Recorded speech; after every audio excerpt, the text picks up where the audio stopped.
the capacitors have been filled up.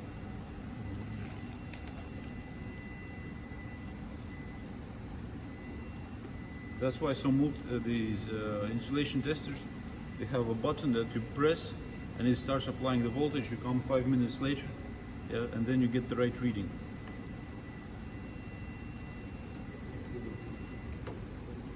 So the reading, let's say, is not stable. Right now the voltage and the current is coming out of the tester and it's charging huge capacitors.